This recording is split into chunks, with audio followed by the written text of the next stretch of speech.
Sequence waxa lagu qeexaa amaba uu yahay a function whose domain is the set of consecutive natural numbers. Sequence waxa lagu qeexi doonaa inuu yahay a function faansaar whose domain kaasoo domainkiisu yahay the set of ururka consecutive natural numbers tirooyinkan tirsiimo ee isku xigxiga. Waa maxay function?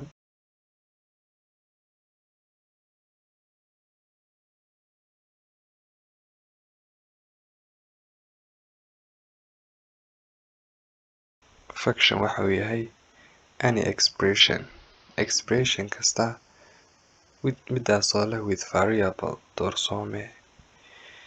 Example tusaale waxa function noqon kara dhammaanba kuwan soo socda: x plus 4, 5x plus 3, 8x plus 1.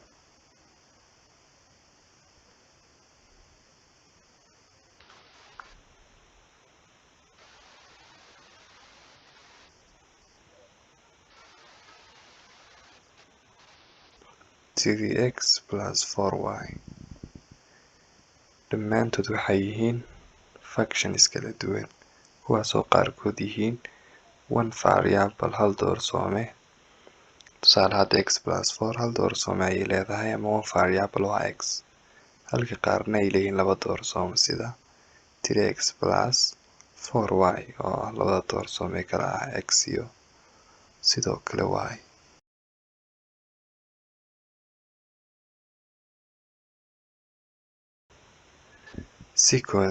Sequence-ga waxaa loo yaqaanay is denoted by waxaa lagu asteeyaa sumada an.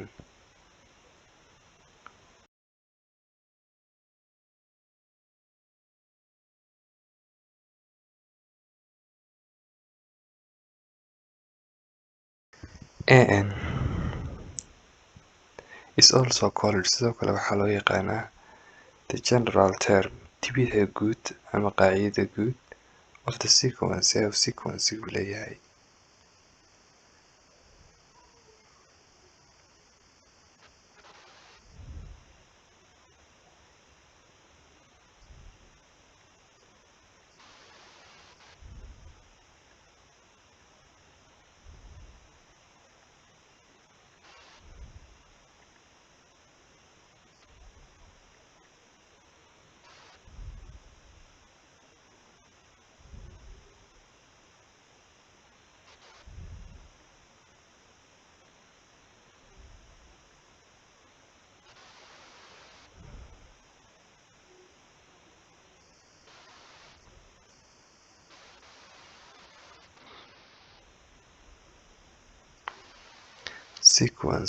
Sequence-ga can be divided waxaa loo qaybin karaa into two laba qaybood.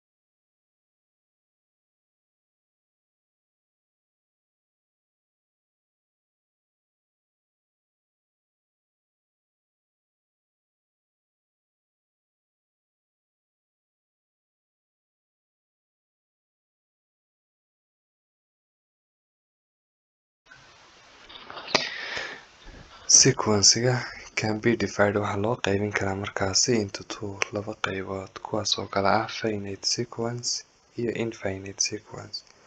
Finite sequence waa sequence-ga bardhamaadka leh has a last term waxa uu leeyahay tibix ugu dambeysa, halka infinite sequence-ga aan dhamaadka lahayn midka loo yaqaanay has no last term uusan lahayn isagu wax tibixa ugu dambeysa. Example tusaale a waxaa ku qoran sequencega 4 6 8 10 iyo 12 afar 6 8 10 iyo 12 12 ayaa ugu dambeysa. saas daraadeed sequencegani waxau yahay finite sequence, halka sequencegan b uu ka bilaamayo 10 13 16 19. saas daraadeed sequencegani waxau yahay infinite, mid aan badhamaad lahayn. inuusan badhamaad lahayn waxaa tilmaamaysaa calaamadaha yaryar ee ugu dambeeya, kuwaas waxay tilmaamayaan inuusan sequencega ugu jirin 19 ee uu sii dhaafi karo.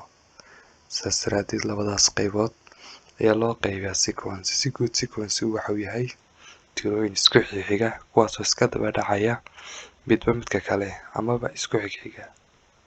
example 1 tusaalaha koobaad list tax first 5 terms shanta terms ama tibcoodee ugu horeysa each of the following sequences dhammaan sequenceyadan soo socda with the given general terms kuwaasoo leh markaasi qaacidooyinkan guud ee lagu siiyey. an waxay kula mid tahay 2n plus 1 waa qaacidada guud ee koobaad. b waa ta labaad. an waxay kula mid tahay 3n minus 1 ta saddexaad. an waxay kula mid tahay 1/2 n minus 1. ta koobaad ayaan ka bilaabi doonaa. an waxay noola mid tahay 2n plus 1. first 5 termska la rabaayay qaabkan ay noqon doonaan. first termiga waxaa lagu asteeyaa a1, second termiga waxaa lagu asteeyaa a2, third termiga saddexaad waxaa lagu asteeyaa a3, ta afaraad waxaa lagu asteeyaa a4, ta shanaadna waxaa lagu asteeyaa a5. saan soo saarno markaasi a1 waxaan sameyn doonaa halka intu ay taalo ayaan waan ku bedelan doonaa, kadib waxay noqonaysaa a1 2n plus 1 baa soo hadhay, halka intu taalo markaynu waan ku bedelano waa 2 times n 2 times 1 bay noqon doontaa oo loo geeya markaasi 1 oo loo geeya 1 laba lagu dhifto 1 waa 2 oo loo geeya 1 waxay noqon doontaa 3. saas daraadeed a1 ama first term waxay noqon doontaa 3. sidoo kale second termiga labaad waxaa lagu asteeyaa a2. saan soo saarno waxaan sameyn doonaa halka intu ay taalo ayaa waxaa lagu bedelan doonaa 2 oo lagu dhiftay 2 waa 4 oo loo geeya 1 5. saas daraadeed second term waxay noqon doontaa markaasi 5. third term ama termiga saddexaad ama tibicda saddexaad waxay noqon doontaa 2 oo lagu dhiftay 3 oo loo geeya 1 2 lagu dhiftay 3 waa 6 oo loo sii geeya 1 7. termiga afraad waxay noqon doontaa 2 times n plus 1 maadaama ay ahayd halkii intu ay taale waxaa lagu bedelan doonaa 4 kadib waxay noqon doontaa 2 lagu dhiftay 4 8 oo loo geeya 1 9. saas daraadeed tibicda afraad ee 4 waxay kula mid tahay 9. waxaa soo hadhay tii ugu dambeysay oo ah a5 maadaama ay general termigu ahayd 2n plus 1 halkii intu ay taale waxaan ku bedelan doonaa 5 ama 5 kadib waxay noqon doontaa 2 lagu dhiftay 5 waa 10 oo loo sii geeya 1 11. saas daraadeed first 5 termska ay leedahay general termiga 2n plus 1 waxay noqon doonaan 3 5 7 9 iyo 11 say u kala horeeyaan 3 5 7 iyo 9 iyo 11. general termiga labaad waa 3n minus 1. a1 waxay kula mid tahay markaasi 3 times 1 minus 1 3 oo lagu dhiftay 1 oo laga jaray 1 3 lagu dhiftay 1 waa 3 oo laga jaray 1 waxay kula mid tahay 2. termiga labaad ama tibixda labaad waxaan ku asteynaynaa a2 kadib general termigan aysanina waxay ahayd 3n minus 1 halka intu ay taalo markaynu ku bedelano 2 maadaama aan socono second term 3 lagu dhiftay 2 waa 6 6 laga jaray 1 5. sidoo kale third term ama tibixda saddexaad waa a3. saan soo saarnay a3 marka waxaan sameyn doonaa halka intu ay taalo waxaa lagu bedelan 3 lagu dhiftay 3 waa 9 oo laga jaray 1 8. ta afraad waa a4. saan soo saarno halka intu ay taalo waxaan ku bedelan doonaa 4 3 lagu dhiftay 4 waa 12 laga jaray 1 11. ta shanaad waa a5. saan soo saarno halka intu ay taalo waxaan ku bedelan doonaa 5 3 lagu dhiftay 5 waa 15 oo laga jaray 1 14. saas daraadeed shanta tibcood waxay kala yihiin sida ay u kala horeeyaan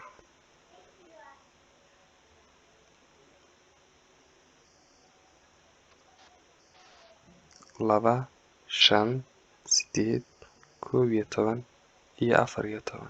su-aasha saddexaad c waxaan haysanaa general termiga an midaasoo inoola mida 1/2 oo lagu jibaaray n oo laga jaray hal.